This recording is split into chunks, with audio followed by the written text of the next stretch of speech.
गुरु भक्ति योग। इस कलयुग में आत्म साक्षात्कारी सद्गुरु की भक्ति द्वारा ही ईश्वर साक्षात्कार करना है। सत्य स्वरूप ईश्वर का साक्षात्कार किए हुए गुरु कलयुग में तारणहार है। आज से ही संपूर्ण भक्ति भाव पूर्वक गुरु की सेवा करने का निश्चय करो। गुरु साधकों के आगे से माया का आवरण एवं अन्य विक्षेप दूर करते हैं और उनके मार्ग में प्रकाश करते हैं। सच्चे गुरु की अपेक्षा अधिक प्रेम बरसाने वाला, अधिक हितकारी, अधिक कृपालु और अधिक प्रिय व्यक्ति इस विश्व में मिलना दुर्लभ है।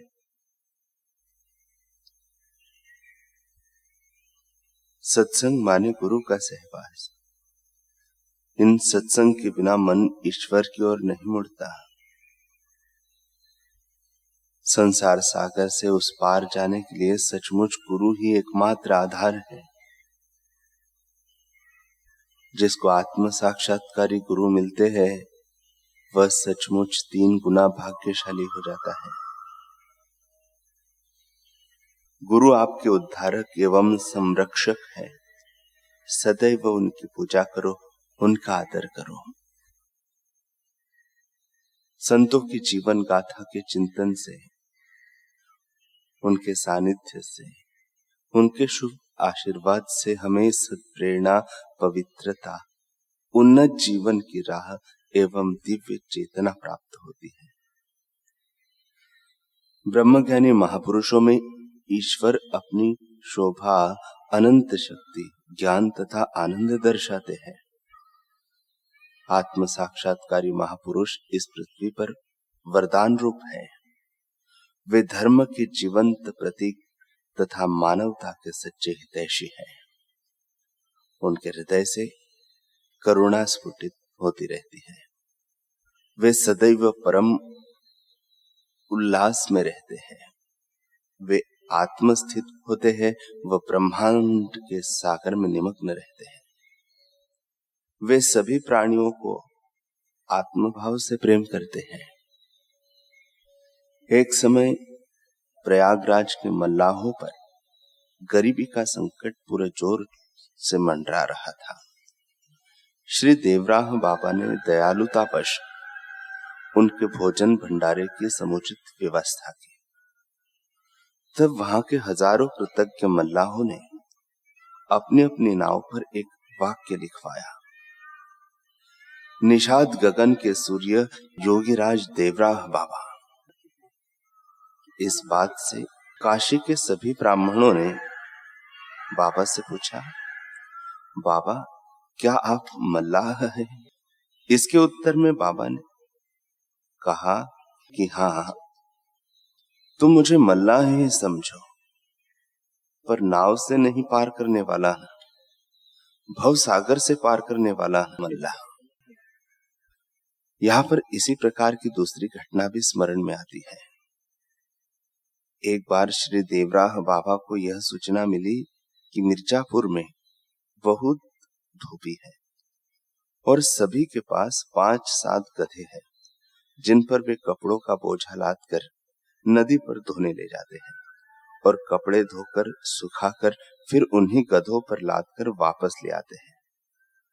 धोबी गरीब है, अतः उनके गधे अत्यंत कमजोर एवं बीमार हैं। फिर भी वे लाठी डंडे से मारकर उनसे काम लेते रहते हैं। बाबा जब मिर्जापुर गए तब उन्होंने मनुष्यों के खाने योग्य बहुत अच्छे अच्छे व्यंजन, हलवा, पूड़ी, सब्जी, खीर आदि बनाकर उन गधों को एक विशाल भोज दिया, जिसमें धोबियों ने भी भोजन का लाभ लिया। बाद में उन सब धोबियों ने विचार किया कि आखिर बाबा ने हमें और हमारे गधों को भोज क्यों दिया? अवश्य ही वे हमारे जाति के हैं, अन्यथा कोई ऐसा कार्य क्यों करे? अब धोबियों ने अपनी बुद्धि के अनुसार निर्णय किया कि बाबा धोबी ही है, और धीरे धीरे इस बात को चारों ओर फैला दिया जिससे उनकी जाति विशेष सम्मानित हो सके कि बाबा जैसे महापुरुष उनकी जाति के हैं। इस बार भी बाबा जी से उसी प्रकार का प्रश्न किया गया कि बाबा, क्या आप धोबी हैं? इसके उत्तर में बाबा ने कहा, हाँ बच्चा, तुम मुझे धोबी ही समझो, किंतु कपड़े धोने वाला नहीं, दुनिया के पापों की मैल धोने वाला। किसी समय काशी के विद्वानों ने बाबा से इस बात का स्पष्टीकरण मांगा कि बाबा, वास्तव में हमें आपको क्या समझना चाहिए, क्योंकि आपको अगर कोई मल्लाह बोलता है तो आप उससे स्वीकार करते हैं, यदि कोई धोबी बोलता है तो आप उससे भी स्वीकार करते हैं, और अन्य प्रकार के लोगों ने अपनी जैसी जैसी धारणाएं बताई, आपने उसे भी स्वीकार कर लिया। किंतु वास्तविकता क्या है? बाबा ने कहा, बच्चा, मैं महर्षि हूं, प्रेम से पूर्ण किसी के हृदय के भावों को ठेस पहुंचाना मेरा कार्य नहीं है। बाबा का उत्तर सुनकर सभी विद्वान संतुष्ट हुए। ब्रह्मनिष्ठ संतों का जीवन हमारे लिए आदर्श होता है। उनकी आध्यात्मिक लहरियां संसार भर को पवित्र करती है। वे दूसरों को आशान्वित कर कर आध्यात्मिक पथ पर चलाने के लिए प्रोत्साहित करते हैं। वे सब प्राणियों में अपने आत्मा स्वरूप को ही देखते हैं। प्राणी मात्र से प्रेम करने वाले सच्चे अर्थ में परोपकारी हैं। वे इतने दयालु होते हैं कि दूसरों के दुख देखकर उनका हृदय पिघल जाता है। मेघ सब समय और सब जगह नहीं बरसता, परंतु संत तो सदा सर्वत्र अपनी अमी दृष्टि बरसाते रहते हैं। उनके श्री चरण जहां टिकते हैं वह भूमि पावन हो जाती है। गंगा और कल्पवृक्ष तो उनके शरण में आने पर ही क्रमशः पवित्र और मनोरथ पूर्ण करते हैं, परंतु महापुरुष तो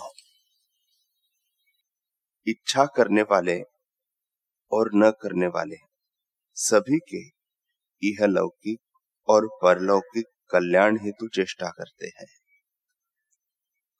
संत जगत में जिन विशुद्ध सात्विक परमाणुओं को फैलाते रहते हैं, उन्हीं सद्गुण और सदाचार की रक्षा होती है।